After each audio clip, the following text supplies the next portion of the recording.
Since then, our national park has gradually taken on the high purpose of preserving nature's diversity, native fauna and flora, ecological processes, free-flowing waters, geology in its raw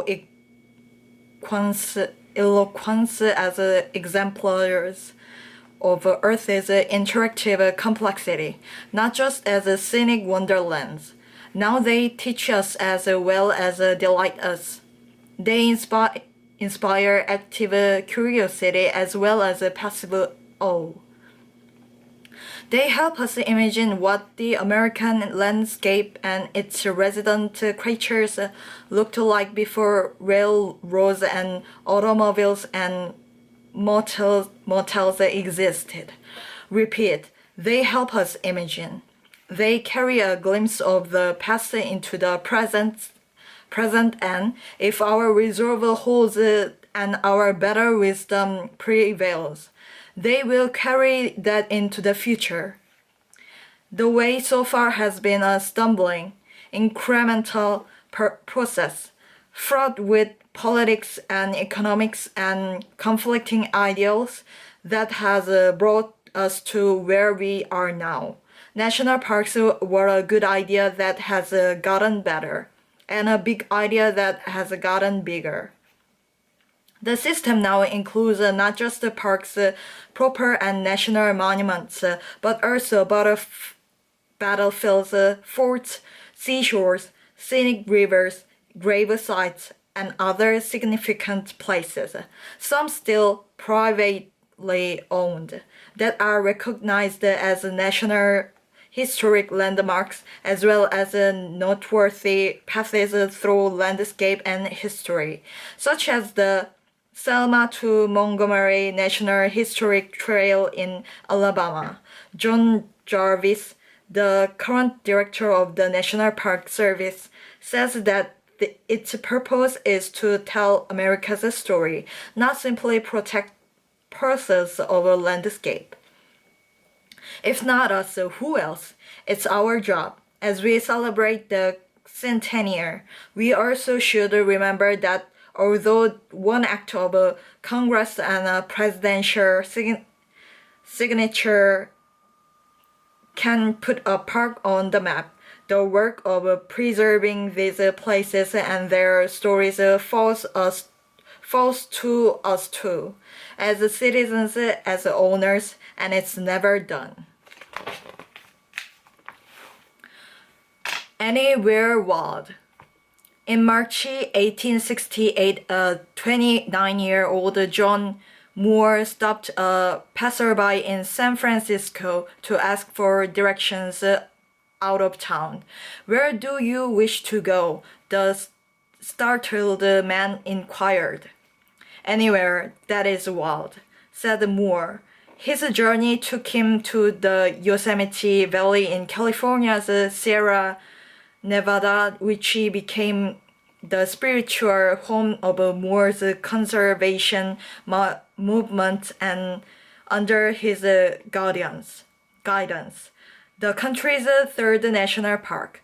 John the Baptist, he wrote, was not more eager to get all his fellow sinners into the Jordan than I to baptize all of mine in the beauty of God's mountains. Today, around 4 million people a year follow their own thirst for the wild to Yosemite. For this Yosemite Vista photographer Stephen Wilkes took 1,036 photos, some at 3 a.m., when the full moon lit the face of El Capitan. Over 26 hours, then he digitally combined select images to make this panorama. Learn more about Wilkes' composite technique on page 144.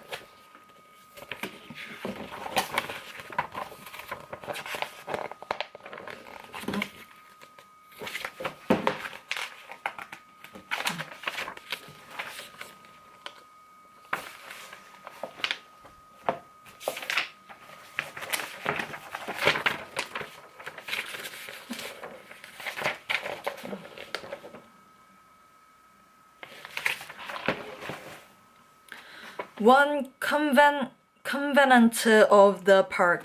Every year, the 5,700 square mile Serengeti National Park in Tanzania plays host to millions of wild beasts, zebras and gazelles, and the predators that follow their migration. The Maasai word for Serengeti means the place where the land runs on forever. But like any protected area, the Serengeti is essentially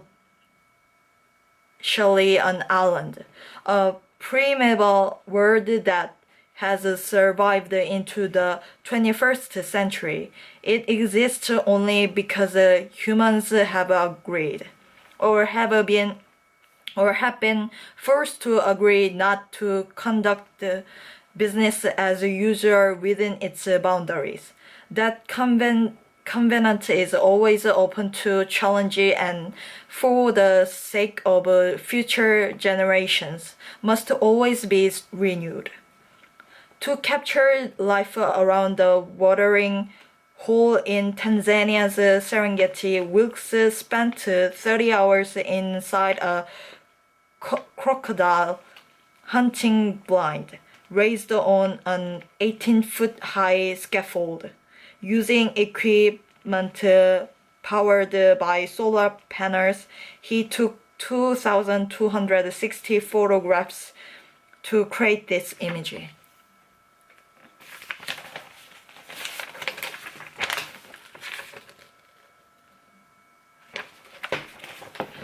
The original park. Today I am in the Yellowstone Park and I wish I were dead.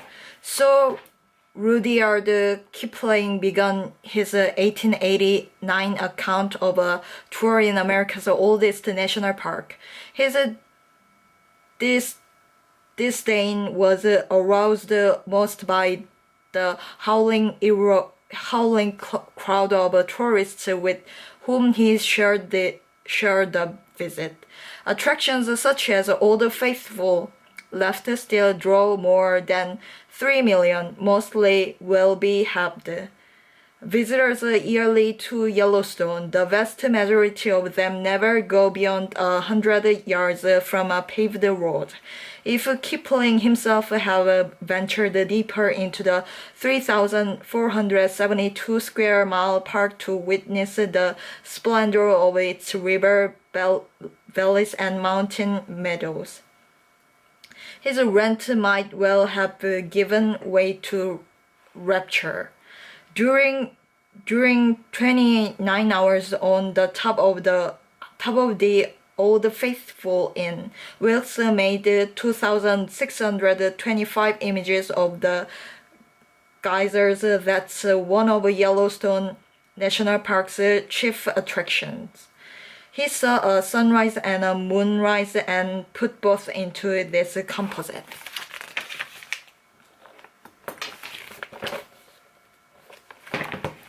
Urban renewal. On April Dale cherry blossoms festoon West Potomac Park, part of the National Mall and Memorial Parks in Washington, D.C., while the grand parks of the West may elicit more grasps of awe. Urban parks draw far more visitors. The National Mall hosts 24 million a year, almost twice the number of Yellowstone, Yosemite, and the Grand Canyon combined. Wilkes adopts any tourist to Washington, D.C., has had quite this view of the National Mall and monuments. From 50 feet in the air on a crane parked in a softball field, he made 3,711 photos in 16 hours, digitally melding the best into a seamless panorama.